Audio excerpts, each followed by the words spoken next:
Between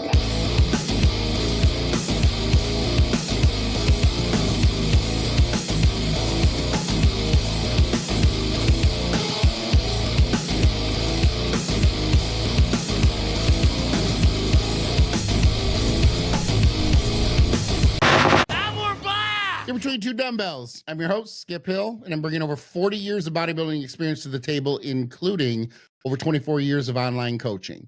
I'm joined today, as usual, by my co-host, Dr. Marv, aka the Educated Meathead.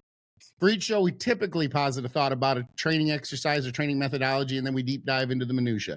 Instead, we're going to mix things up today and do a physique assessment segment instead of a main topic. We'll take a physique that one of the viewers has submitted, and we will point out a weakness in their physique that we think they should focus on. Dr. Marv and I will then advise how to train that muscle group as if they were one of our clients. We'll advise on frequency, intensity, volume, specific exercise recommendations, sets, reps, basically run the gamut.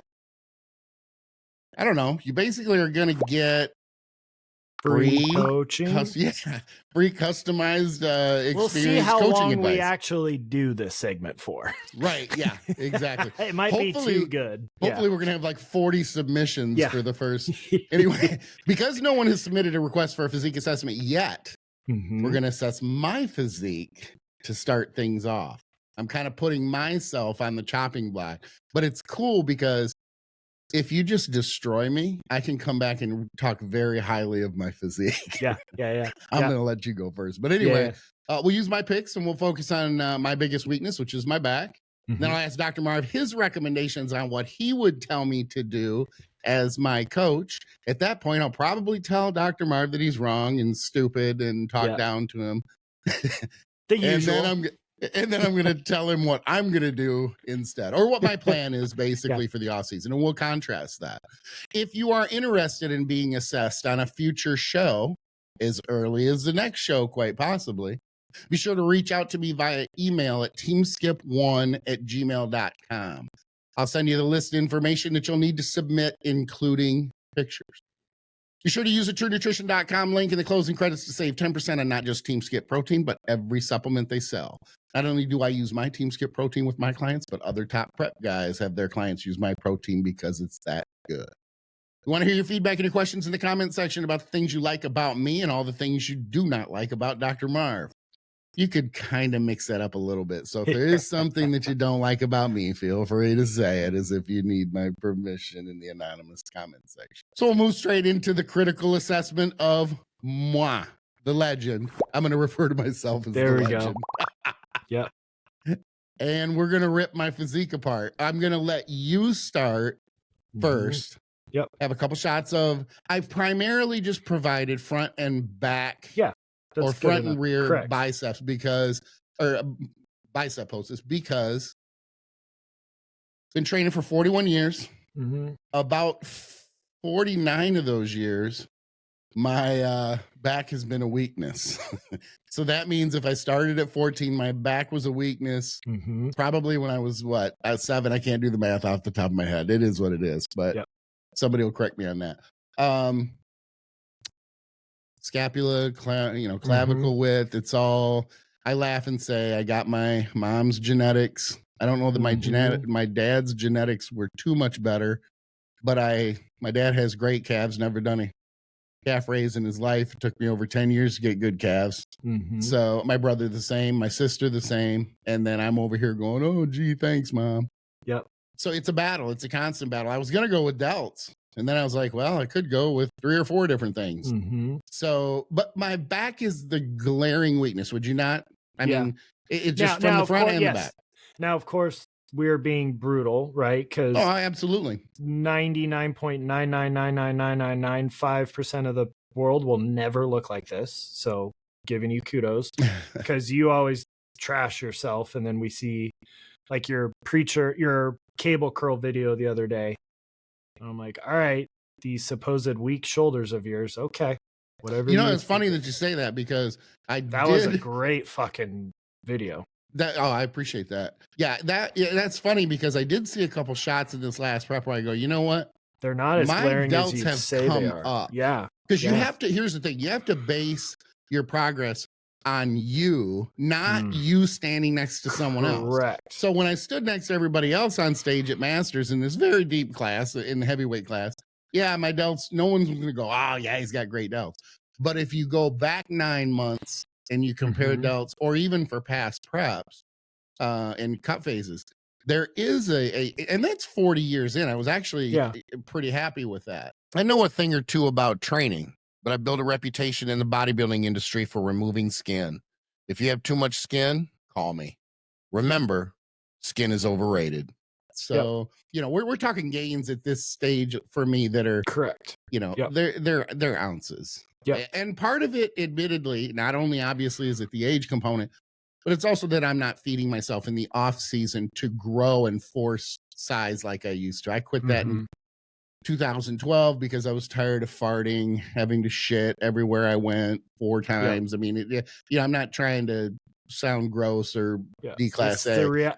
When you're eating 5, 6, 7,000 calories a day, if you've never done it, like, I don't know about you, I used to hate dieting. Now I'm like, I will take hunger over force feeding. No question. Because there's been times where, my highest I've been vocal about was 6,100 calories a day of clean food for 9 months straight, no breaks. But that last 2 weeks, I'm literally eating a Butterfinger with my last potato and chicken meal just for palate fatigue. And I'm like, this is defeating the whole purpose.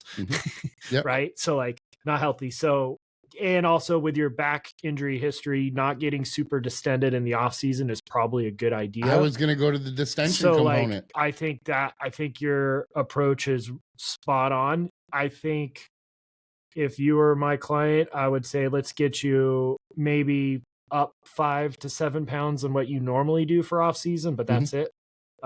Just because slightly improved leverages are going to help, especially with how I program things. But yeah, if we have to pick one body part, because unless they're 2 small body parts, like, biceps and calves, I think you should only do 1 major body part, which back is a lot of working parts. Because people go, I want to go my back and my quad. I'm like, quads at the same time. Like, you got to pick one or the other. Yeah. So pick the glaring, and then everything else goes to pure maintenance. Right. So as little as possible, because it's equalizers we talked about. Right. You can't just add volume and add intensity, but then keep everything else the same. We need to tell your body to grow the back. Right. So also there is some slight differences side to side with, like, your scapula position. So that's stuff that's easy to fix with my world stuff. Because I do this all the time in office and in my online consults. I did one Saturday for the same issue. The right lat doesn't flare out as much. The subscap's bound up, blah, blah, blah. So, like, that would be just some rehab stuff I think would help that a ton. It would also help your training.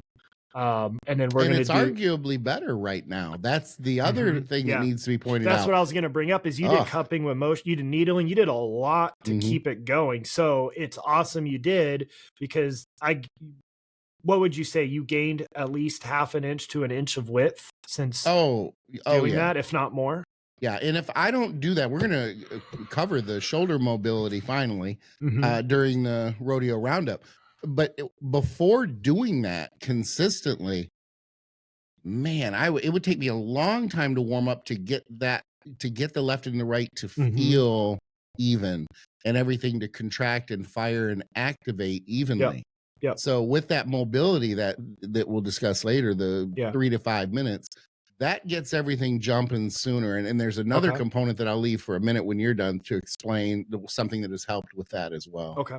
Yeah. So, like, that could be helpful. And we're nitpicking, but yeah, I would say let's focus on back. And then I would want you to train back twice a week. And I have a very particular way of how I'd want it done. And I have this whole sheet of paper written out. So that's my thoughts on your physique. Do you want to give yours before we talk how I would program? No, go for it.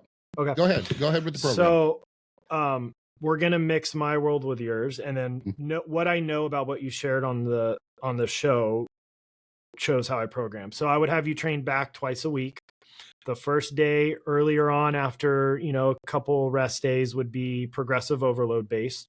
So I would say you don't have to do a metronome, but there would be rep tempo components. And, I would trust you to say, hey, yes, we're going to, try and be progressive overload focused, but it's still got to be the working muscle, right? So no ego lifting. With you, I would trust, because you're not a big logbook guy anyways. And it's more of, this is our more traditional weightlifting training to failure. And then the second day would be a pump day. So maybe 1 rep in reserve if you need to recover, right? Higher volume. Regardless, reps are going to be continuous except for 1 set on the progressive overload days I'll cover. Let me go back to progressive overload. I normally would say, hey, let's do like a rest pause, a mile rep, a muscle round, but you've shared that you can't do cluster sets from a recovery standpoint. So I tweaked it and did, if there's 2 sets, and we're going to talk about it, we would do how I program top set back off, which I don't see a lot of people doing, which is I use rep tempo for a top set and a back off set, which I will explain in a second. So I have 2 rotations of both days, right? Because I think it's really important. We talked about from not just an aesthetic development standpoint of hitting the muscle from multiple angles, but also wear and tear, right? Of not doing the same movement pattern every single week, the joints getting loaded the same way. It sounds kind of weird, and I'm not fear mongering, but people do better when they have rotations of movements versus the same movement every Monday, every Tuesday. So day 1 progressive overload, after a warm up, I like face pulls, and really doing a full 2-second hold in the contracted position, which gets your rear delt fully shortened, which you will feel a rear delt contraction that most people haven't felt before. And that's obviously helping posing, and it's a great warm up. So I would say, hey, hold the contracted position for 2, around a 3-second negative. The first main movement would be Dante's high pull. That's on the screen. I love that for a shit ton of back width. The top set would be a 2-second iso squeeze, a 4-second negative, and a 2-second stretch. Reps have to be continuous. So we're reducing inroads. There's no pausing. It's sprinting towards the edge of the cliff that Dr. Scott Stevenson always talks about. And so giving him credit. Then your back off set would get rid of the hold and the stretch. It would only have a 4-second negative. And your goal is to match the reps of your top set, if not beat it, because we're taking away the harder positions of the hold and the stretch. So I personally have never seen anybody program that way. It is likely I saw somebody program that way like 10 years ago and I forgot about it. And I wanted to feel smart when I started playing around with this with myself, because I had to get creative of reducing my poundages. So you would do 2 sets of that. Then we would do a chest supported row, upper back dominant. So overhand grip, top set, back off set. Same thing. The first one would be a 2-3-2. So not a 4-second negative, a 3-second negative. Then your back offset would be a 3-second negative only. But for extra trap work, as soon as you hit failure there, you're just going to rep out Kelso shrugs, right? Then we're going to do a 1-arm dumbbell or landmine row. There's no rep tempo there, but I want it controlled. I'm doing the unilateral at this point because it helps with motor unit recruitment, right? And it keeps training intensity high. Plus you're getting the side to side and you're getting core work. And then you would finish with, I am at some point, I'm going to bring these back. A racked dead Widowmaker. That's the one time you get to pause. So if the Widowmaker style's too much for you from a recovery standpoint, we would just do 1 straight set, right? But the Widowmaker at the end where you're not pulling from the ground, I got that from Dr. Scott Stevenson again. And you're really driving the elbows back. So, because I want a little bit more erectors on you as well. So we're hitting that, but it's not pulling from the floor. It's at the very end. So poundages are down, but you're going to do, 20 to 30 reps. So you might only have 185 on the bar by then, but it's brutal because I still want a 3-second negative and you've got to drive your elbows behind. So that's 5 movements. So face pull, 1 or 2 sets, 2 sets of a high pull, 2 sets of a chest supported row with the mechanical drop set, 1 set of a 1-arm row, and then hopefully a widow at the end. But if recovery can't take it, there's that. Now let's do the second rotation. A face pull again. I don't care if you're doing it lying face up on the ground. So you've got to get it fully shortened, arms extending, whatever. Then, the first progressive overload day was a little bit more row focused. The second progressive overload day is a little bit more vertical pull focused. To me, I love the isolateral front hammer pull down that's on screen, but I would say, what do you connect to? That's what you're doing. Mm-hmm. Then we would, and that would be a top set, back off set. So 2, 3, 2, and then 3 second only. Then we'd go to a seated cable row, shoulder width, not the close grip attachment, which I hate, which we talked about last episode because of elbows flaring and it's a bicep movement and it's an ego lift. Mm-hmm. That would be just controlled, no rep tempo, a single set. Then we would go to a one arm kneeling high hammer row pull that I got from Dante. Well, I got it from Tommy Styles. Is it Tommy Styles or Tony Styles? I can't remember. It's Tommy or Tony. I think it's Tommy. I don't know. Yeah. Regardless, I've never talked to him, but I like his stuff, and he trains like a maniac. So, and he sounds like a hustler when Dusty talks about him. That would be a 2 second. I added a 2 second ISO squeeze in the bottom, 4 second negative, 4 second stretch in between every rep. It's brutal. So, and then we would do that potential rack dead Widowmaker again, but you would do a snatch grip this time. Okay. So those are, so again, after the seated cable row, it would be, the one arm kneeling hammer row and then the snatch grip. So again, not a lot of sets because we're more progressive overload focused. And this is like the hardest part, I think you would agree, is dialing in people's volume because everybody trains differently. Everybody's recovery different. So this would be my proposed starting spot, but you're training back twice. I know it's a lot less volume than what you do, but that's how I would start you. Then the second day would be pump days. So those could be 1 or 2 reps in reserve if we find you need it. That is no logbook. That is meathead fun. You could do partials. If you have the ability with the machine, if you hit failure, then you could do one arm at a side to keep going. Just have fun, be a meathead, crazy stretch and squeeze, control rep tempo, but no pausing. So reps have to be continuous. So I would still start you with a face pull. You could rotate through different versions. Then we would do, I learned this from Brandon Curry, a variation of a front lat pull down you see on screen where the elbow is in front of you. So it's kind of getting a little bit more lat than upper back. And you would do 1 pump set. Again, this is just starting out because we got to figure out your recovery and it's going to be different than how you train. Then you would do follow it up with traditional lat pull down. So same movement, like we've talked about, tweaking the elbow path changes the movement. So you're getting a lot of upper back and lat. Then we would follow that up with, because I would want a little bit more rear delt on you if I had to nitpick shoulders. Oh, no question. Yeah. So I love this weird chest supported hammer row with elbows super high that's on screen, getting your elbow behind you because you're getting a lot of rear delt. And then you would finish that with a row stop dead from Dr. Scott Stevenson again. Apparently I'm stealing his stuff to program you all the time. It looks ridiculous. It is brutal. Again, it's a fun way to get erectors, but it's not having you do crazy poundages, which I know you're not a big fan of with your back injury. So we're still getting erectors. Finishing with a rack dead widow and a row stop dead is challenging as hell, but it's fun. And it's a way to really build in some hinging movements that are non-traditional. That's not going to say, hey, let's have you pull 500. Like, the risk to reward isn't there. And again, if your low back wasn't recovered from the rack dead widows, we would change it because a row stop dead, even though you might only, what we would do when my training partner and I were doing them religiously is you got to hit 20 reps and we might have 2 25s on each side and 20 reps is brutal. So again, whenever I post stuff like that, people just talk trash. I'm like, why don't you try it and then get back to me? So that's your first pump day. Second pump day, face pull again. Then we would do my rocking straight arm lat pull down.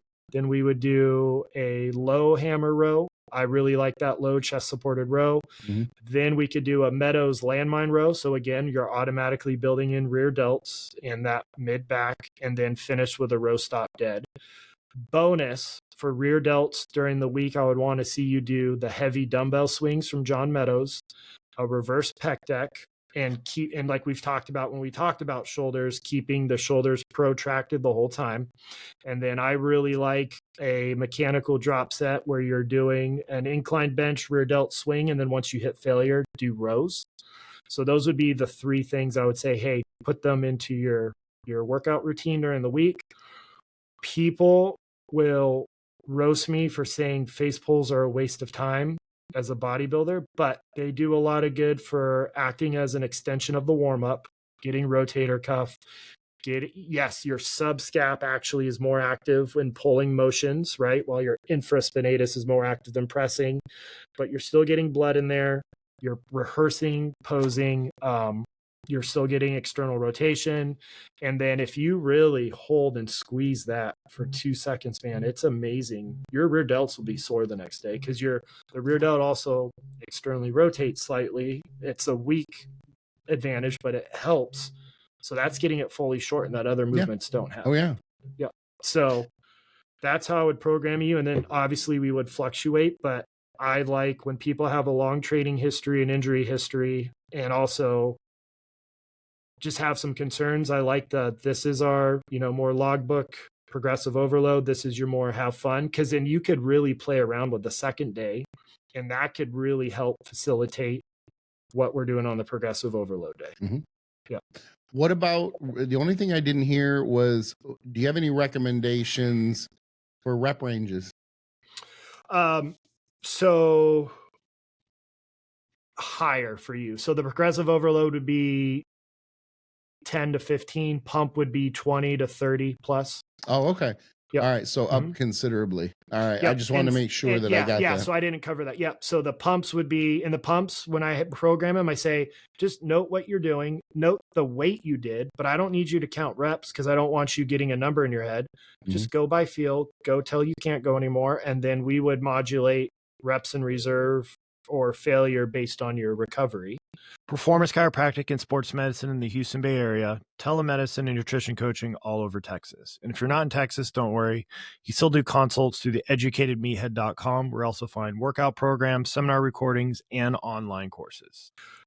But there's not a lot of pump sets. There would be one pump set, for the day one for the Brandon Curry pull down, one for the traditional, one for the upper delt, and then one for the row stop dead, because 20 to 30 reps is a pretty different stimulus. It's brutal, but I like it. And then we could obviously play around with that. And then for the progressive overload, yes, 8 to 12 is bodybuilding rep ranges, but you're still growing at 10 to 15. It takes some poundages off. And really the top set is really figuring out the back offset, because it takes a couple weeks of doing this to get that back offset to match the top set numbers. Because you'd be like, oh, I'm taking out the holds, it should be easy. But because you're doing holds and stretching in the top, you're fatiguing the muscle and the nervous system significantly. Now, we talked about fatigue is temporary, it bounces back. But that's typically what I have found from both myself and then the people I still work with. All right. My turn. So complicated as usual from me. Yeah, but that's okay. That's the contrast in training styles and training methodology. And that's, that's why that's the fun part. We all don't do the same thing. Yep. And I think not only for myself in this discussion, we're using me as an example to give the viewers kind of an idea of what this looks like and to say, hey, this is what we're doing. Do you have interest in being involved in this? So, I put myself on the chopping block for that to give them an idea about that. Oddly, we have a lot of parallels. Nice. As you're running down the things that you're saying, there's some things in there that I'm like, okay, and I'll get to that in a minute. And it's something that he said that I thought, I didn't think of that. And I'm an overthinker.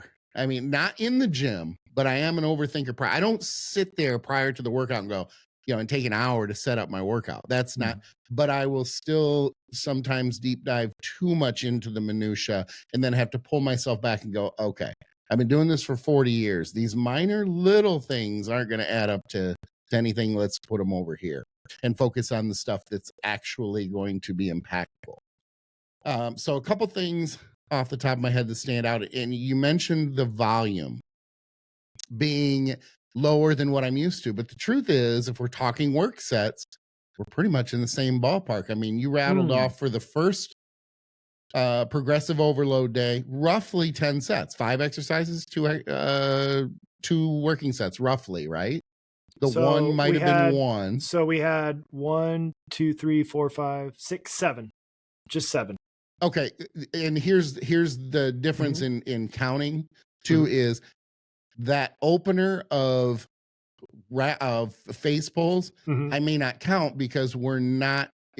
Are you going to take those to, like, are those going to be work sets or no? Are they just warm up? I want them challenging, but it's not crazy progressive overload, right? Yeah. Okay. So that would be the one, like, yeah. And always the caveat is when people go too heavy, they're trust falling and using their body weight. We still want super strict. So if you take those out, it would be 2 for the first movement, top back off, 2 for the second movement, top back off, a single for the unilateral, and then a single for the widow. Okay. And I'm roughly 5 exercises now. Yep. And I rarely will go over 2 working sets. Okay. And sometimes it is okay, so 1. we're not that far off. No, I thought not you did that way far at all. more. Oh, okay. Not that far at all. Yeah, cool. And I'll tell you one thing we may see differently too is, even though I see a rack dead as a back movement, and that gets people fired up too, especially in the industry. Controversial statement. Oh, it's a very, you can get death threats for this kind of thing. You can be it's just a silly thing. And here's what I'll stand behind. When you have people in the industry like Dante who believe the same, that it's a back movement, that's what we use. No one is saying that it doesn't work. The legs and the hips and everything else, and it's not a full body exercise. But are you going to program deads as a leg movement and expect that your legs are going to grow from it? Are you going to get a lot of hamstring development? You could not be in the gym for 3 weeks and go do deads, and your hamstrings are going to be sore. This isn't rocket science. No one is denying the obvious. But that exercise at its core is there, especially to finish from a bodybuilding standpoint. We want them at the end, because we're not the point A to point B type trainers. We're bodybuilders. We're there for hypertrophy. So putting them at the end, I think, is great. I want to say I was one of the first few who jumped on that, I would say, bandwagon, because that's what it turned into, and was just at borderline ostracized for such a blasphemous statement, because so many people would open with deads and then they somehow have energy to do rows and everything else afterwards. I just don't know how, but whatever, to each their own. So there are a lot of parallels there. As far as, so that's the volume. Here's the frequency too. What I started doing a couple weeks ago is close. It's not necessarily, okay, I'm going to train back twice a week. Like, it's this black and white thing. What I did do though is this. I have a 3-day split, and it looks like this. And you got to let me explain it. But it's chest and back and rear delts. That's the first day. The second day is side and front delts and arms. The third day is legs, including calves. So what I do is, based on a Monday, typically a Monday, Tuesday, Thursday, Friday, is I will hit workout 1 on Monday, workout 2 on Tuesday, workout 3 on Thursday, and then we come back to workout 1 on Friday. And then I'm off Saturday and Sunday. And then I come back on Monday and I pick up with workout 2. Then it goes, 3 on Tuesday and starts over, on Thursday and Friday. So you can see with a 3-day rotation, or 3 days of working out, 3-day rotation over 4 days, each week you'll be training the same muscle groups on Monday and Friday for 3 weeks, and then the cycle starts over. What I'm doing though on the 4th week is then I back off to only 3 days. So I just hit everything. And that's kind of, I don't want to say a cruise week, but it's, for all intents and purposes, it's a back off week. So, and some people will be like, oh my gosh, that's only 3 weeks of blasting. It is, but it's more frequent training than what I'm used to.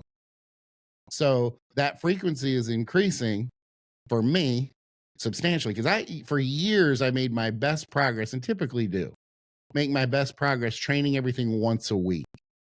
It allows me the volume that I want. It allows me the intensity that I want and that frequency. If I go through those three main components, frequency is usually the least of my priority. As an educated meathead, I want to be doing everything I can to recover from each training session. Rapid reboot compression therapy is one of the tools in my tool belt that I not only use in just my office, but myself after every single leg session, and it really makes a difference. Use my promo code Dr. Marvin Says to save money on any of the compression systems. That is definitely Dr. Marv approved. I put intensity volume ahead of frequency, and then I kind of make the frequency fit, if you will. This time I am giving the frequency a little bit more attention. Why? Because if you've been training a specific way for so long and you have already had this genetic predisposition that is not great, so I can look at things and I can go, oh, okay, these help, this helps. And I'll get into the things that have helped, that have been obvious that have helped, but they aren't taking my back in the 42nd year of my training to this, Phil Heath transformation of coming into the pros without a very good back and then ended up dominating the world for, so many years. But I still am like anybody else who's listening. I want as much progress as I can get. And I'm still banging and clanging like everybody else, whether I'm 55 or I'm 25. So the goal is still the same. So that frequency, it obviously comes. And you made a good point too about if you're going to focus, and people need to understand this, we need to say it almost really every episode that we're doing a critical assessment, physique assessment. And that is, if you're going to focus on a weakness, if you're going to give more, you can't give more on everything. You have to you can't even keep it where it was. You have to back off. You only have so much water in the glass. There's only so much gas in the tank. So to pull that energy toward the weakness, you have to pull away from the other shit. You can't just add on. If it was a game of adding on, we would all just do more work and we would get bigger with every body part that we wanted bigger. And then the question becomes, why would you not just do that with everything then? And it for the simple fact that that's not how it works. Yep. So obviously, I would say it would go without saying, but I need to say it to make sure that it's clear. The leg days, the chest days, like I said, I do chest and back. And you think, at first I was like, man, I don't know if I want to do that because I need to give so much priority to the back. But there's a couple caveats here.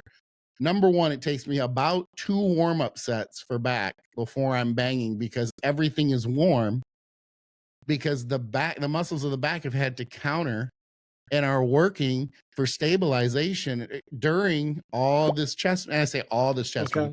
But I'm also not, even though I'm opening with chest, I'm more opening with chest because people say, well, why wouldn't you open for back? Mm-hmm. It alternates every chest back workout. So it's chest and back the first time. When I come back to chest, that same workout, then it's back and chest. They rotate, which is part of the team skip protocol too as well. So for those who are listening who might be like, well, wait a minute, this isn't the team skip protocol. I use that protocol the vast majority of the time for my training in some fashion, but it's been individualized and I tweak it for what I need at that specific time because I've been training for over 40 years. So if you've been training for a long time and you're using this protocol, you can tweak those things too. It's a lot like DC training or any other type of training plan or protocol. There are things that you will find, okay, maybe I should do this. Maybe I should tweak this just a little bit. It doesn't have to be black and white from the plan, executed exactly the way that it's written. That would make it a cookie cutter plan. And that's not what training plans can't be like that. I understand that there's the Meadows workouts and everything else. Those are meant to be followed but they're meant to be followed to the T and specifically, and then you set it aside and you go to a different one. So Meadows protocol isn't one protocol. It's all of these different training protocols or phases or periodization. So keep that in mind. So they'll flip. But I'm also, when I train chest first, I'm not approaching my chest training like, oh, it's a weakness, I need to bring this up. Now, I can always bring my chest up. Don't get me wrong. There's nothing wrong with that. but the focus still is on back. So if I'm in doubt with my volume or anything else, my intensity on chest, I may hold back a little bit, but not as much with back. So getting into the exercises, parallels here too with the exercises. The opener, I like the idea of the opener. I probably would consider it more of a warm up, and that's what we were talking about, to get everything open and everything else, versus I'm gonna call this face pull a back exercise, if you get what I'm saying. Yep. So I still will have my openers because I want that activation, through the lats and everything else. So I try to use an opener that combines the two. I don't really want to do just a lat pull. I want to do something kind of in the middle, if you will. Yep. And that would be a more of a 45 type of pull, that sort of thing. But looking at my back and looking not only from the front, but from the back as well, I think you would agree that the main weakness or the main area of focus is around the shoulder blades. Mm-hmm. And that's always been the case. And of course, when you turn around and me from the front, that's where I don't have much going on from the front when, we're trying to see my back from the front in a front double bi and arguably in a front lat spread. The lats aren't a strong point, but here's the thing about lat development, in my opinion, and I wonder what you think. These days, we have progressed on stage to the point where calves just don't matter. Lats matter, but they play a much less significant role in the back development from a size standpoint than everything else around the shoulder blades, through the upper back, that sort of thing. That is your size. That's the take up space area. I almost put the lats, and I say almost because I don't want to get beat up for this, but I almost put them up there with the rear delts. They're going to accentuate the look of the back. They're going to, you see people without lats, people who do a lot of deads and they're erector and upper back dominant. Mike Francois stands out big time, and that's just off the top of my head. So if anybody doesn't know him, I guess I dated myself. That's a 90s bodybuilder who had a great back, a lot of width, took up a lot of space, and yet at the same time, the lat development was not very good. And anytime you have that type of a back dominant development and you switch to trying to isolate and work on lats and get lat development, good luck. It is a bitch. So I'm not saying that I'm not focused on lat development, but it's an afterthought. It's kind of a secondary type of thing. And I think a lot of people should approach back training that way. It should be more about the mid back. If you have to choose one or the other, you choose what you're choosing versus the lat. Mm-hmm. Yeah, I agree. Because then what's going to be the knock? You're wide as hell, but you've got no thickness. That's most common with the men's physique competitors, right? They're super wide, but they've got zero thickness. And I'm like, if you even just put an inch on your mid back with the width, it's going to totally change it. But what's going to happen to the lat development? Exactly. Anyway? Yep. I mean, let's be fair. It's going to come up. Yep. So that's kind of, I look at that as I'm going to get that development out of the lats anyway, as kind of a secondary growth, mechanism or effect of the growth. Yep. But I want so much more. And it's funny because I'll see, Keown or something do his, specific one arm type thing and the way that he's doing it. And I'm like, man, those muscles are just so small in my back after training for so many years. And I've even played with different things like more of an extension, this one's going to be hard to explain, but where do you stop at full extension on a row? You don't want to round out, you don't want to hunch your back, but at the same time, you want to make sure that range of motion for the scapula is as much as possible. That's difficult to do with someone with narrow clavicles. So I tend to emphasize it a little bit more than I think most people do. If you have a lot of range of motion in your scapula, you may not have to focus on that. Those are the guys that accidentally get good back development, because I've said, now I think 90% of people don't train back optimally. Mm-hmm. So then it just comes out to who has the genetic predisposition to respond to less than optimal training and benefit from it. And I'll be the first one standing in line going, I'm in the not me line. Really, I mean, that's the unfortunate part. And it's funny too, because I've always battled with the delt width as well because of narrow clavicles. So it all fits together. It's like if you're screwed in this position, from a back standpoint, because of clavicle width and range of motion through the scapula, you're almost arguably going to be in the same position to some degree with delt development as well. So coming back to the back training and the exercise selection, I still am row dominant because I do believe that is or should be the crux of my training with such a weak back. And the reason that I say that is because someone might say, well, your back is weak, Skip, so how can you make that statement? It became so much better, believe it or not, when I got away from all this pulling lat, what is supposed to be lat dominant work, and started rowing more. My back improved quite a bit over what it was prior to that. The one exception would be the dumbbell pullover. In my experience, the dumbbell pullover or a pullover machine that has a step, not without a step, but with a step, like a good pullover machine, like a Nautilus or a Hammer Strength, is great. And it's been great for that area for me, right underneath the scapula. What I did was I made a mistake this last year, and I would get away from the pullovers because my brain is programmed to think that it's not a mass builder, if you will. And it's, you got to be careful with this movement, because if you start to get into treating it like it's a row or this heavy compound type of exercise or movement, you're really putting yourself in a bad position. And then you start breaking form without knowing it. There's more bend in the elbow, the weight ends up behind your head, that type of thing. I have only recently come back to them to focus more on them, and I still believe they're a great finisher, and that's something that I finish with. Here's where I'm going to go with the rack dead. I was not considering rack deads because there's not a lot of range of motion, and I have not done them a lot over the years. And then when you add chronic lower back issues that I don't have now, I have to continue to remind myself that I had them for so long that it's still in my brain. I have a hard time compartmentalizing them and putting them back here going, you're not injured anymore. That is something that, since you brought up, I thought, I'm going to come back to these. I may use this, kind of alternate one back workout with finishing with pullovers, the next one finishing with a rack dead. But I do have to be very careful with them.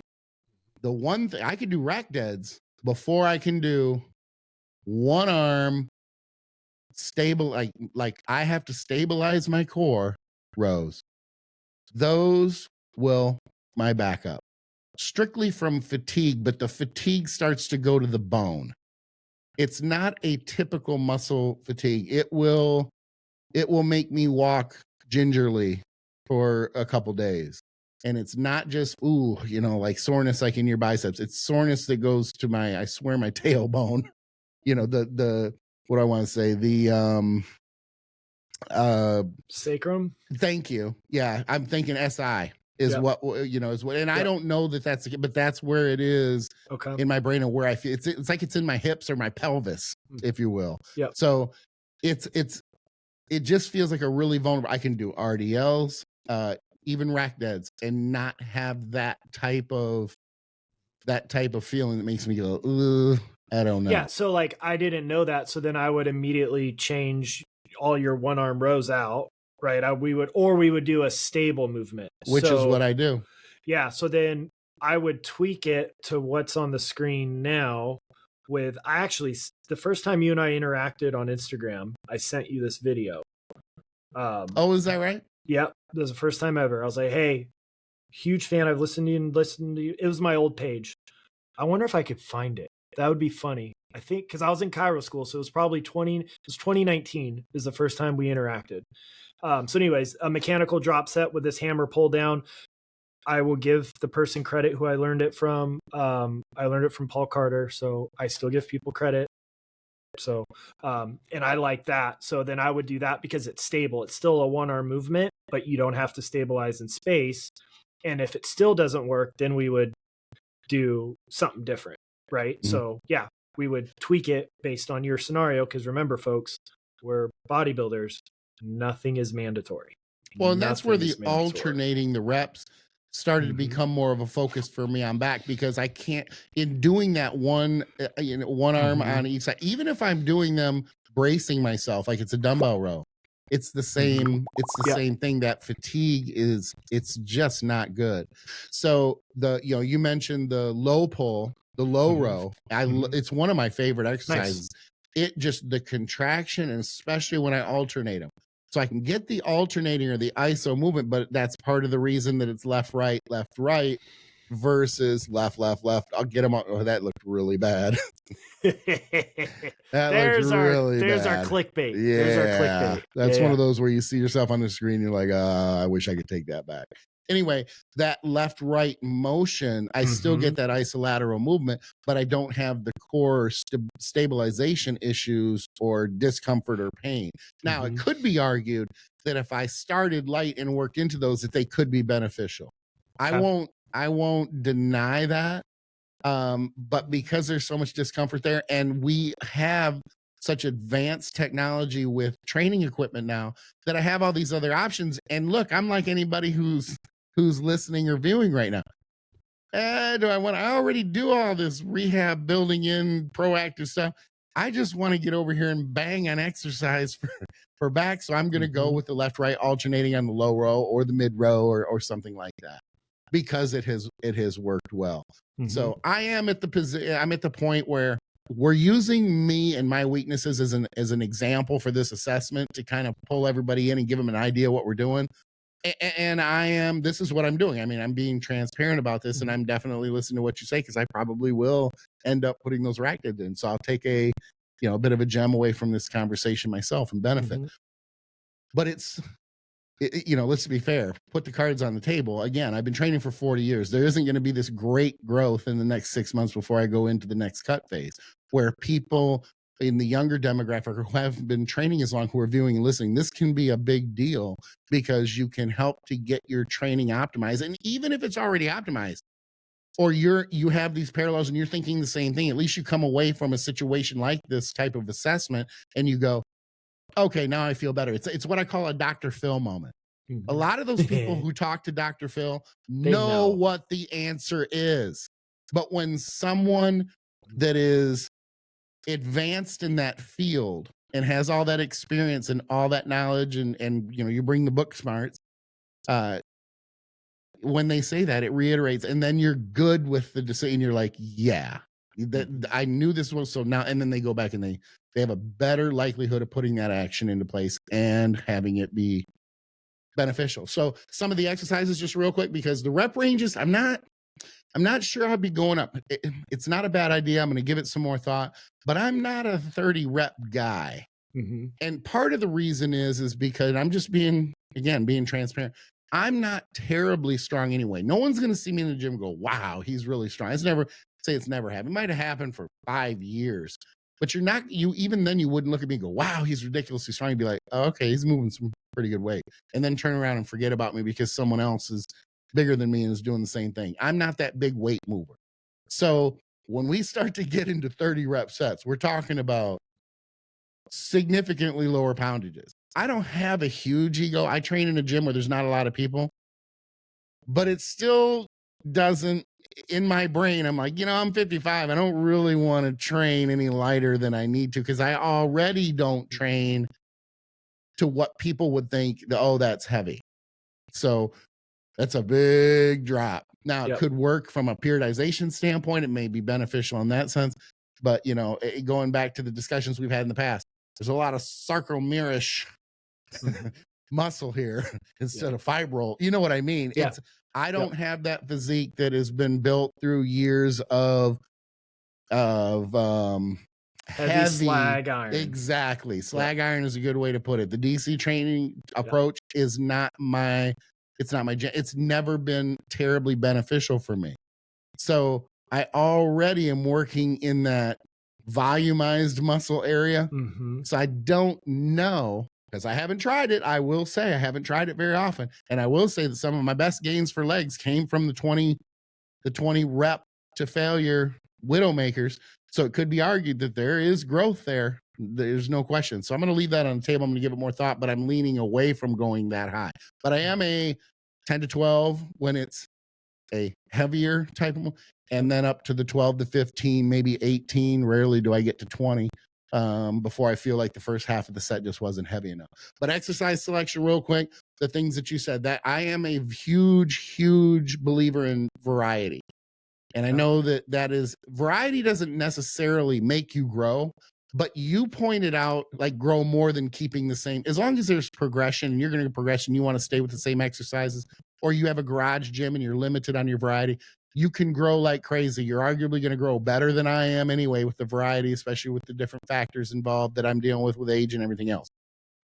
But I still like the variety for the reasons you mentioned, the joint wear and tear, the same movement patterns, that type of thing. I can do, as an example, I can do dumbbell side laterals and they feel great until I do them for about 6-8 weeks. And then my right shoulder is going to bother me. So then I stay away from them for a few months and then I come back to them and they feel great again. But if I were to continue to do them, I probably would make that shoulder, it would cause that wear and tear, and then there would be more inflammation. And then I'm dealing with, geez, now it's impacting everything. Right shoulder, right scapula is in. Mm-hmm. You see where Not I'm? a coincidence. Oh, absolutely, absolutely not. So I don't with things like that. Mm-hmm. Notice how I still swear, but I decrescendo so that you can't really. I'm taking the emphasis off of the word, so you're like, oh, I know what he said, but I didn't really hear what he said. It's all right here, right? Anyway, like I say, in I don't want to say in closing, but I think there's a lot of parallels there. The 3-second, 4-second thing, the tempo, the rep tempo, I have a pretty good rep tempo without even meaning to have a rep tempo. Like, I'm very controlled. Yeah. Someone even said in the curl video that you referenced before, was I purposely exaggerating the contracted position of that curl? And do I do that with all other movements? And I'm looking at it going,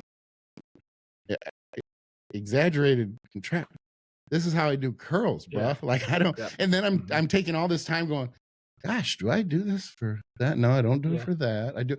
And that's the whole, that thing, those things that you don't think about. Like, you'll do one thing with one exercise for one muscle group that you may not do. So I understand why you asked the question, but it's not these things don't always carry over. It's just sometimes specific to that exercise. So to me, it's more of a feel. I think if I got into the precise measuring of the tempo, there may be exercises that tempo doesn't feel right, if you will. So I'll probably stay with more feel, but I like the fact that you're emphasizing and putting the attention on the amount of time under tension, because I'm a big time under tension guy. I still say, and will continue to say, progressive overload of just adding more weight to the bar, adding more reps is not the only way. We have been programmed, maybe without meaning to do it, maybe without doing it purposefully, but we're programmed, a lot of us are programmed that that's the only way to grow, and that just is not the case. It's a great way to grow, but it's not the only way. So I think it's pretty good. I think this is a pretty good example here, opening of what we're going to do moving forward and trying to help. Did we miss anything? I mean, I didn't say I would only have you train 4 days a week. So we're there. I think I do 4 days a week in off season. If you're in prep, you could go to 5. That's it. But I always year round, I do my whole HIIT cardio, non-traditional core stuff, which we know I've harped on a million times. And we know that I am a zero. I got the hashtag zero cardio. Yeah. Zero. Yeah. So I like HIIT cardio for longevity, mitochondrial, your win in the gym. Obviously 20 to 30 rep sets are brutal for conditioning. So that's automatically going to help, but I still like the HIIT cardio year round. And everybody who finally does it, they're like, shit, why did I not do this? I did the same thing. Because I can recover quicker. Yep. I feel better. Also, the sessions are over and like, you're like, oh my God, like that's it. Yeah. You walk away with a little bit of a pump. It actually helped my leg training during prep. Yes. I'm a and I'm a convert. I time HIIT cardio usually the day after legs to get a ton of blood in the legs to help facilitate recovery as well. Right. Cause then I find DOMS peaks 24 to 48. If I get a HIIT cardio session on the spin bike in that first 24 hours, by the time day 2 rolls around, it's going to reduce soreness by 10 to 30, 40% even, some people are reporting. So it's a way so you're not crash landing for 5 days. But what I see young lifters do all the time, and I think you would agree because I did it, they want to train 5 to 6 to 7 days a week lifting. And I'm like, you're I think not we training. all did that. We all did it, but you're not training intense enough. Right. You're just not. Like, I'm sorry. Like, you could do it for maybe a couple weeks, but no. And then I would have you probably, it would be based on your feedback, I would probably expect around an 8-week training blast and then a deload. I know you do 6 weeks in a deload, or you're playing around with that 3rd day, 4th day. Typically I go, let's aim for, we're ballparking it, 8 weeks of training blast, a 1-week deload. That's typically what we would see, right? Based on your training history, obviously you would have a lot more say. So you might only do a 6-week training blast because that's what's worked for you. Mm-hmm. But again, we'll see it and then you go from there. Yeah. And it also depends. I mean, when I say that I do it at a specific time, that is the structure that I try to adhere to. But if there's a time where, I've got a lot on my plate, my HRV, my sleep score stuff has been down, or I'm traveling a lot, there are variables in there that will shorten or lengthen that time. And the one thing though that I will admit to that I don't do, and I don't like to allow clients to do this either, is I never push a blast phase though just because I feel great. Okay. That's not, I don't do that. I like proactive cruise weeks for training. For some reason, I think they're huge. 2 guys did a whole podcast on that topic. Exactly. I've heard. It was a pretty good show. Supposedly. Yeah, exactly. Well, let's wrap this first critical physique assessment up, and we'll get into the Dr. Marv's Rodeo Roundup. Woohoo! I have to check to see because I don't think I've seen the actual intro what Chris uses. Yeah. Is it you on a horse? It's got to be, right? It's me. Yeah, I'm on a cow. Okay. That's even better. Yeah, it's pretty good. Yeah. People are listening probably going, how can you not know that? Yeah. Because we watched the show so many times before the final edit that by the time the final is done, we don't need to watch it because we already know everything's there other than those little minor minor things that Chris always puts in there at the end, and he handles all that. I think I'm taking center stage not only on the main topic, but I get it on the rodeo roundup too. Skip day. It's skip day. Right. Legend. So while I get ready to share my screen, why don't you we're finally doing what we've been promising. Yep. It took a minute. I had some things going on over here outside of the gym. Now I know all the viewers can relate, but they're like, I want to see that. I was getting a lot of messages about it. So like, I'm sorry. And I could have done it. I could have videoed it here. I just wanted to do it in the gym. Yep. When I was doing it prior. Yep. And again, this is a very simple 3 to 5 minute thing that I do before any back, chest, or shoulder workout. Very simple. And it's just focused on the shoulder rotation. I mean, that's the best way to explain it, right? Mm-hmm. And I have not seen this. So this is the first time, folks. We did this on purpose. So how many of these are you doing? I'm not counting. It's more of a feel than anything else. First, I have a tight right shoulder. Okay. So when I roll back and I externally rotate on the right side, when I first start, I can feel it. It's a little inflamed. So what I'm doing is I'm feeling out how bad or good it feels that day with that external rotation. I'm kind of holding it. I'm treating it as these are just little muscles that I need to contract and squeeze, almost like they're little biceps back there.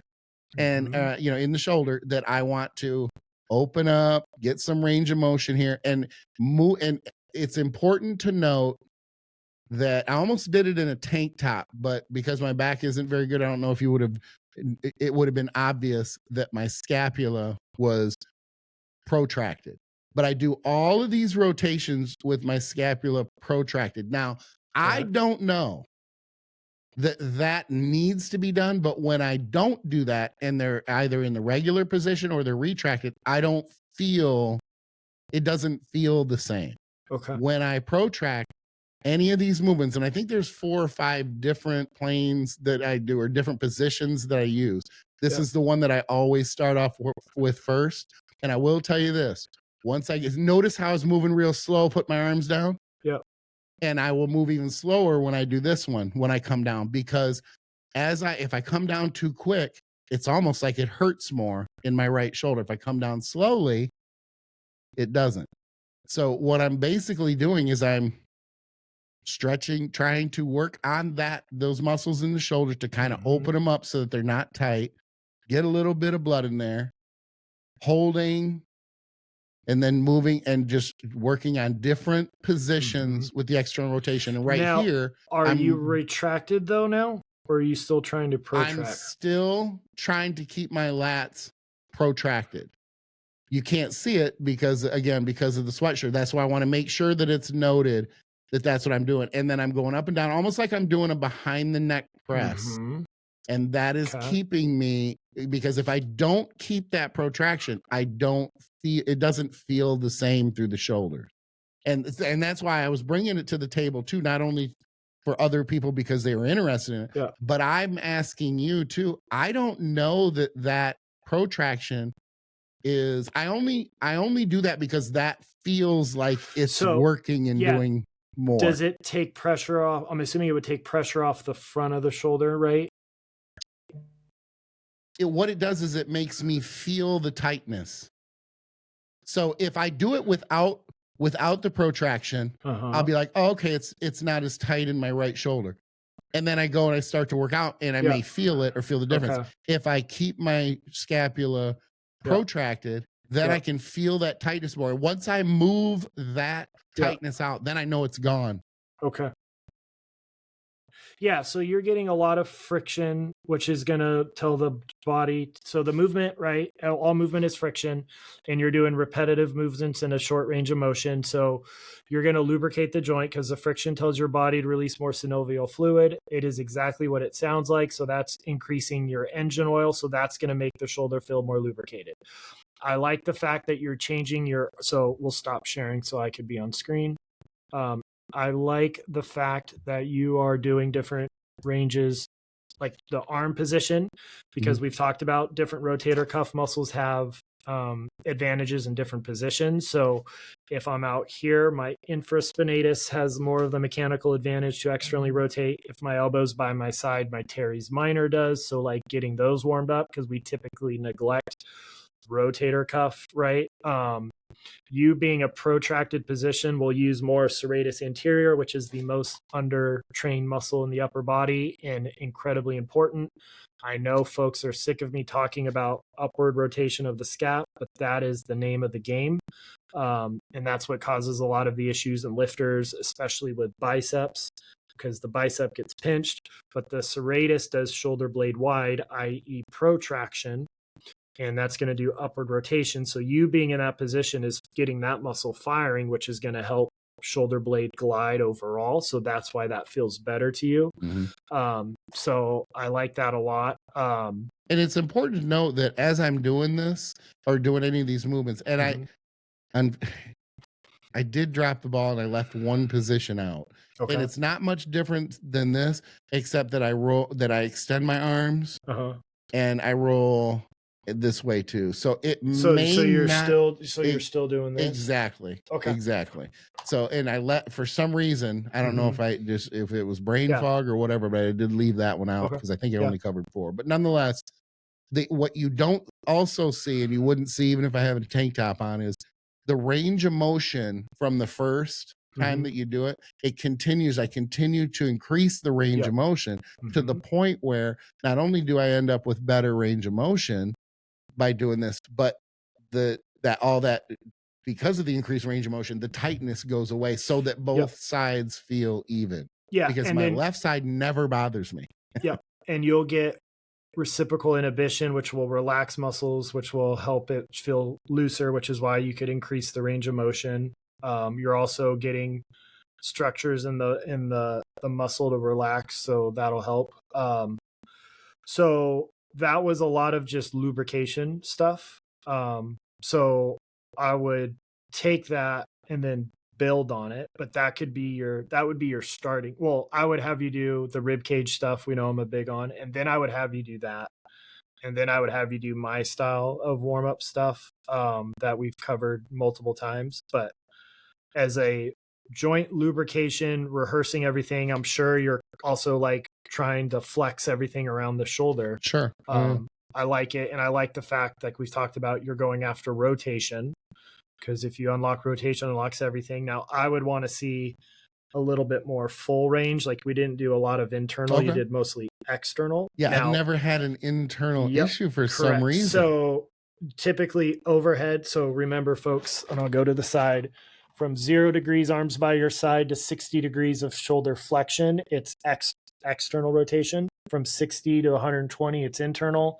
From 120 to overhead is external. And then arm extension is internal, right? So like pressing is more internal than, like horizontal pressing is more internal than overhead pressing. So that might tweak what you focus on, right?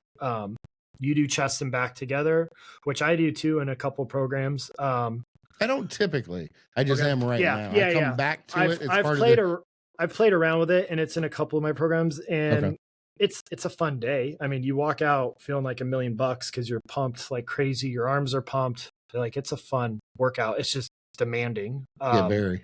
Yep.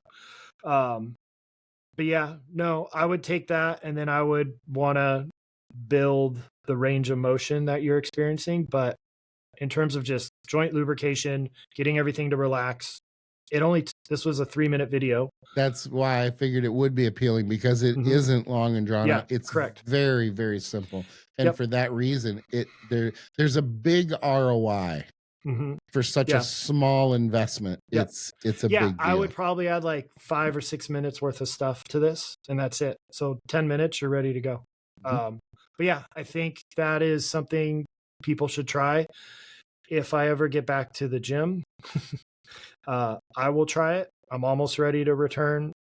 I'll be able to make a brief announcement next show of why I haven't been training, so that'll be exciting. But I will definitely give this a go, and see. But yeah, no,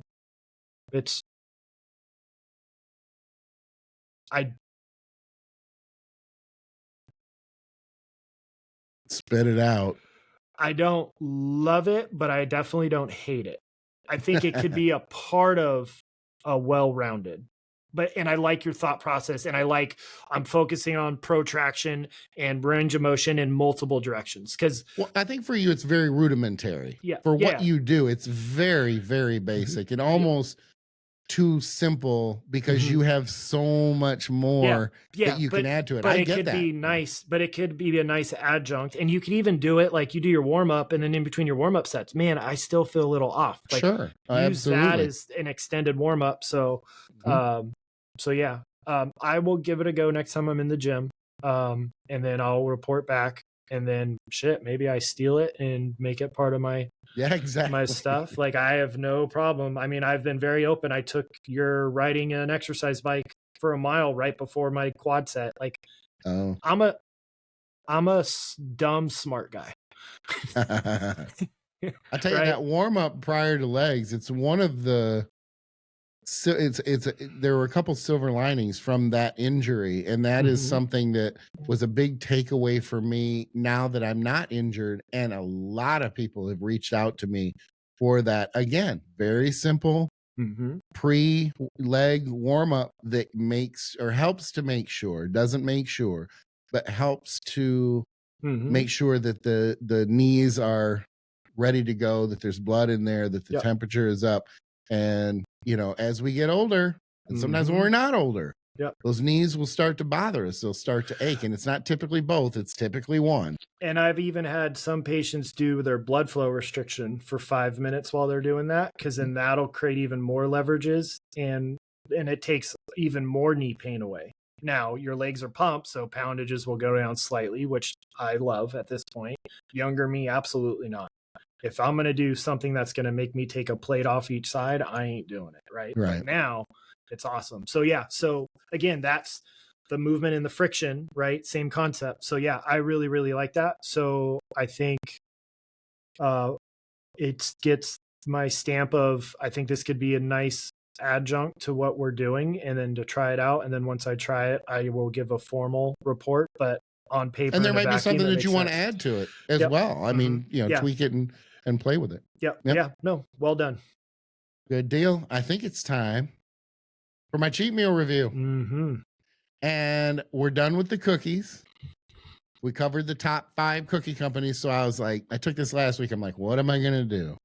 Am I going to do cinnamon rolls? Am I going to do donuts? You know, what do they want to hear? And I'm like, you know what? I'm going to burgers. I'm a burger snob, so you know, who doesn't love a really good burger? Plus, I'm going to mess with the In-N-Out dudes badly. Yeah. Because if In-N-Out is the best burger you've ever had, you gotta get more burgers in your mouth. It's not a bad burger, but it ain't the best burger. Correct. So and I didn't know how to do this because we have people everywhere. So I have to I went back to what I did with the cookies, and I'm going to do it this way because it needs to be available to everybody. Me running down my 5 favorite burgers, if no one can have them, doesn't do anybody any good, right? So what I'm going to do is I have basically 2 lists. Okay. And I'm going to cover the top 5. And each week, like this week, I'm going to do number 4 and number 5. You know, I'm going to go backwards from 5. So I'll do 4 and 5 this week, 2 and 3 next week. And then I'll leave the number 1 spot to sit all by itself for one show. So I'm going to cover 4 and 5 today, but I'm going to cover what I'm going to do is I'm going to do it this way. The franchise burgers, the burgers that are available to all of us. Okay. Cause that's predominantly what people, unless you're a foodie. There's no good, I haven't found a good burger here in Houston that doesn't flare up my wrist. So I am hoping you give me something. Yeah, it's shocking. I'm like, I live in Texas. Shouldn't there be Shouldn't they put any anti-wrist flare-up stuff in their burger? Right? I mean, what are they thinking? Yeah. Come on. Yeah, I don't need ketchup. I need anti-flare-up wrist. Yeah. Wrist. Like what? You know, look at each other like, what the fuck? Just don't eat here. Like, I don't know what to tell you. Yep. But then I'm going to cover, at the same time, I'm going to cover my favorite because I eat a lot of burgers, man. Okay. And so I just figure, you know what? Some of them, let's put it this way. One of them might be down here to where, okay, maybe you're in West Palm one day and you grab this burger, but maybe you're in Pittsburgh because one of them is in Pittsburgh. You're there for masters, collegiates, NAs, you know, a lot of bodybuilding shows in Pittsburgh. And, you know, one of them might be somewhere else, maybe in Wisconsin. I don't know. I'm not sure. Maybe we'll get to that in a minute. Yeah. Anyway, I'm going to start with number 5 and I'm going to blast them right out of the gates. Well, I'm going to blast them and I'm going to praise them. But number 5 on my list is In-N-Out. And I know that, and I'm not doing this purposely to get people riled up or anything else. That's not the case. I legitimately think that it's number 5 on my list. It's good. A top 5 burger on a list of someone who eats a lot of freaking burgers.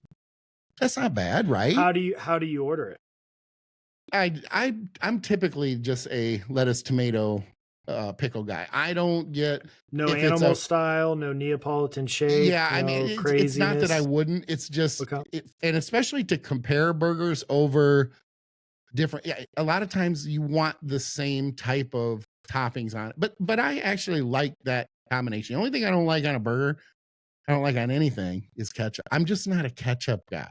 I'm arguably not a mustard guy. Yeah. But I'm just not a ketchup guy. Like if you told me you can only have fries for the rest of your life if you eat them with ketchup, I've never eaten another French fry. I'm just not a ketchup guy.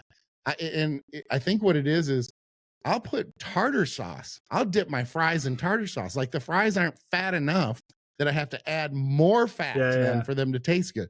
But that's just my jam. I don't want sweet. But isn't that what a skip load is, right? What do you mean? Oh yeah, I was gonna say. I'm like, what do you mean? Yeah, because I read just throwing down anything you want. Yeah, I read it online that I just eat a bunch of shit and then I call it a skip load. Right. Exactly. Yeah, that fits. Doesn't it? It fits with what some people definitely see. Now, if you see my video on it, then you'll know differently. Yeah. But In-N-Out, like I said, it's a great burger. It's a great burger in the sense that it makes the top 5 of my franchise, but it's not bad. It's just not going to be anywhere near the number 1 spot. And I'm going to do it this way. I'm going to go to mine, and then I'll come back to the 4. Yep. My number 5 for myself personally, and some of these may be gourmet burgers, some of these may be just regular greasy burgers.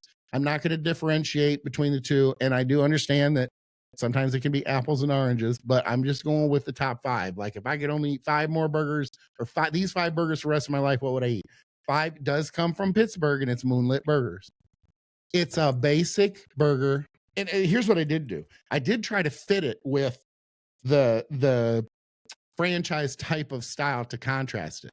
So as an example, I would take Moonlit Burger in Pittsburgh, even though it's similar style as In-N-Out, in the sense that it's a plain, just well done burger. It's not doctored up. It's not 5 feet tall. It doesn't have onion rings and a margarita swirling around the top, you know, all that type of garbage.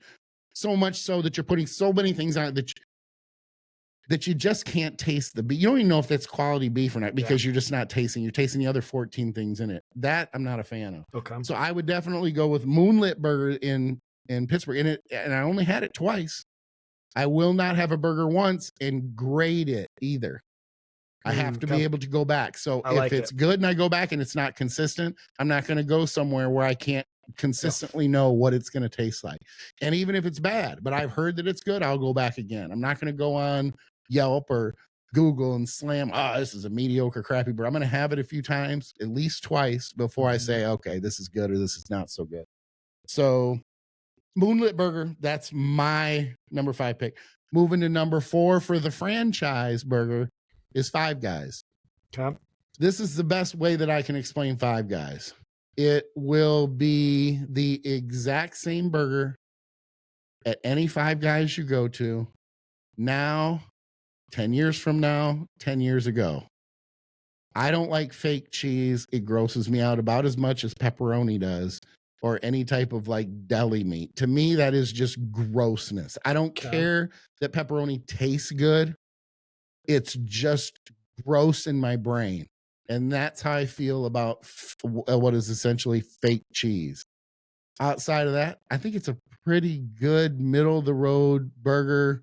I'm not big on the burger can't overpower the bun can't overpower the burger. The meat can't overpower the burger. So if I see a picture of a burger and it has a slab of beef on it like this, I don't care if it's from Capitol Grill. I don't care where it's from. I'm not interested. It has to be balanced and it has to come together and not be so heavy with the bun or heavy with meat or heavy with 42 onion rings and everything else, which is why I never will go to that place in Columbus that all the bodybuilders go to. And I cannot think of the name of it, of course, because it's on. Anyway, someone will rattle it off that's known for these massive giant burgers. That doesn't impress me. I don't care how, but anybody can make a giant burger with tons of shit falling off of it. Make a good burger. I don't care if it's this big around. I'll buy 4 of them. I don't care. Matter of fact, I don't know if it's still there or not. I went to Philco Diner. God, it's bad that I can remember that. 2019, but I do my due diligence when I travel. I went to the Philco Diner. I had me an incredible burger because I did my due diligence and I knew where that good burger was. A lot of good burgers, unfortunately, well, unfortunate for some of the viewers, are in the trendy hipster. Yeah, they are, because these chefs, they're new and they're willing to put the time into a cheeseburger to make it great, and they're not big sellers. No one's getting rich as a chef making great burgers, which is another reason why sometimes you can find a great burger like that and they're out of business in a year because they're so young. They don't have the financial backing. So they didn't figure out that the burger business is not, you're not going to make a lot of money. Sometimes you can't pay the bills if you only have a great burger. Anyway, Five Guys, number 4. Excuse me. Moving over to number 4, though, on my list of all time, people in Milwaukee, you're going to be like, yeah, he's representing. But I'm doing it because this is, again, comparable to Five Guys. I will take Kops in Milwaukee, KOPPS, over Five Guys all day long. And oddly, it is a bigger burger, but it's that type of style, but it's just your, I don't want to say greasy burger because that takes away, that makes you feel like it's not a very good burger, but it's a really good middle of the road, not a gourmet burger. It's I'll order it lettuce, mayo, lettuce, pickle, that sort of, and just chow down on it. But a great burger. So those are my number 4 and number 5 spots. Next week we'll do number 2 and number 3. Love it. Go from there. Q&A time. You and I could not eat burgers together because I like the big gourmet. You're not a big gourmet guy? No, I am. I want the thick patty. I want it stacked high. Yep. Well, I'll give you a little bit of a teaser then. I'm not going to tell you where it is, but the number 1 spot on my pick, when we get to it, you might sit down, but you're going to pick up the bill because it was $175 burger. Oh, good Lord. Okay. Yep. All right. Well, hopefully I am in a position where that is chump change to me. And then I have no problem. Yeah. Exactly. Fiddler on the Roof, may I be smitten with the curse of wealth or whatever. I'm butchering it because it's been 20 years, but you get it. Okay. So let's do one quick question because we're at 1 hour 20, but it is in regard to the belt squat episode. We had another one, but let's just get this one down because we've been having it. We've been putting it off. So this is from Roan Ranger, who's a freaking awesome dude. You guys covered and this was in regards to the belt squat episode and like hip versus quad dominant, right? So you guys covered the back angle doesn't seem to make a difference. However, does the shin angle matter? Would a more upright shin angle, similar to a powerlifting stance with the legs further apart and you sit back, bias more hamstrings over a knees over toes squat with the legs closer together? I know it was stated that a squat pattern is more for quads and hamstrings are more for stabilizing, but would this not be similar to the hip dominant leg press versus the quad dominant leg press? Word. This is a great question. I know. I like when people think about it. Yep. Yeah. I like that. And what do we do in a Smith machine? It's part of the reason we like a Smith machine, or people like a Smith machine for squatting, because it can put you in a position that you can't balance or get into because of balance with a regular barbell squat. Yep. So that lower leg, the shin, what's the bone there? The femur. Fibula. Oh, okay. Tibia. Femur's up top. Tibia's down below. Yep. So the more perpendicular to the floor, to the point where if you're straight up and down. I know that's how I liked, or that's the position that I used when I years ago started squatting in a Smith machine, because it would allow me to get into a position that I could not get into when I was doing regular squats. Yep. And the regular barbell squat is limiting because we're limited based on our structure, which is limiting because of balance. And in a Smith machine, you don't have that. So in short, he's absolutely right. It does shift the balance based on the angle, where the knee comes over the toe, or whether the knee is more over the ankle or barely over the ankle. Absolutely. And that dictates how much quad involvement, or the ratio of quad involvement to the hips and the glutes. So definitely. I can't honestly answer, maybe you can, if there would be more hamstring stabilization. Let's take away the fact that it's a Smith squat for just a second, because with the Smith, then you get away from more stabilization. But let's just say, hypothetically, you could do a regular barbell squat with the knees over the toes versus a regular barbell squat where the knees are over the ankle. Is there going to be a shift in the amount of stabilization that the hamstring does? I can't answer that. I don't know the answer to that. Do you? Yeah. Okay. I know the answer. Yeah. That's why we have. Yep. It's why I said I need someone smart on this show. So that I want for the things that I don't. And I'm transparent. I'm honest. I don't bullshit. I don't just like make up shit. Yeah. Like, I act like I know. No, I don't fucking know. Let's just go over here to Dr. Marv. Yeah. So he is correct. Adopting a more upright shin angle in a belt squat, a Smith squat, a barbell squat with a wider stance. So in the sit back motion, so powerlifting, right? Because you're going to be stronger. On paper, in a vacuum, it does increase hamstring activation compared to a knees over toes. Okay, on but isn't paper that in a based vacuum. more?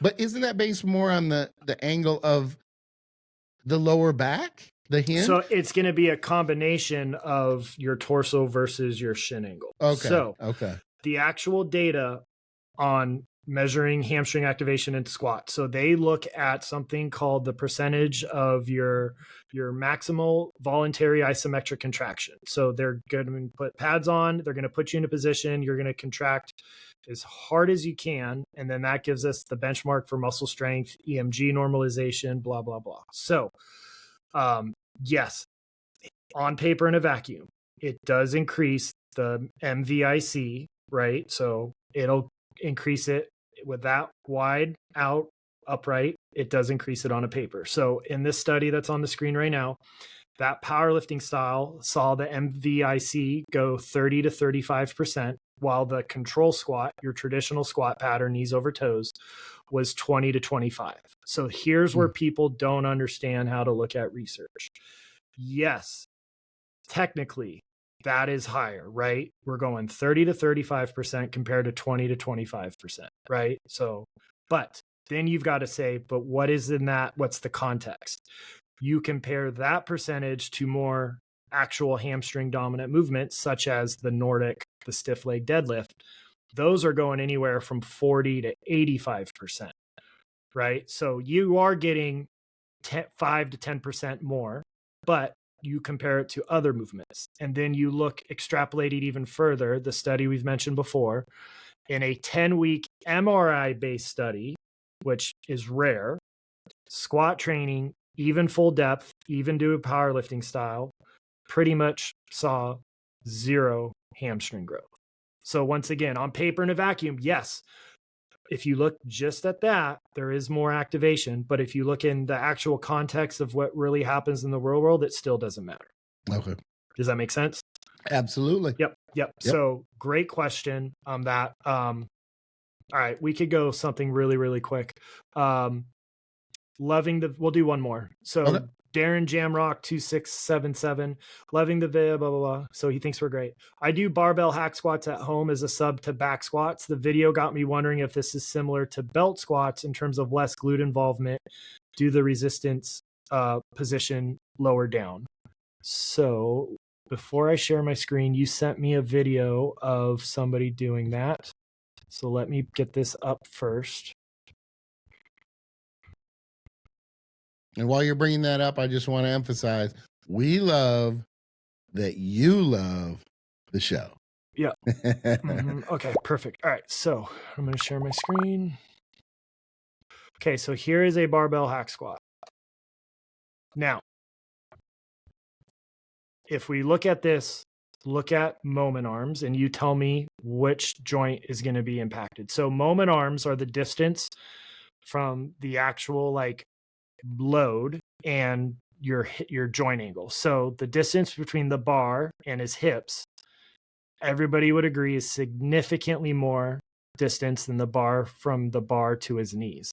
So this is still a very hip dominant movement, right? Just because of that, right? The glutes are going to be getting recruited a ton. So I get why he's saying that, because if you've never done this, yes, it's an awkward movement. It's way easier to do it in a Smith machine, but I have done free barbells. I have done sandbags. Doing this blood flow restriction with a sandbag on vacation, I still have yet to complete all the reps continuous. It's brutal. I've not even gotten close to finishing that.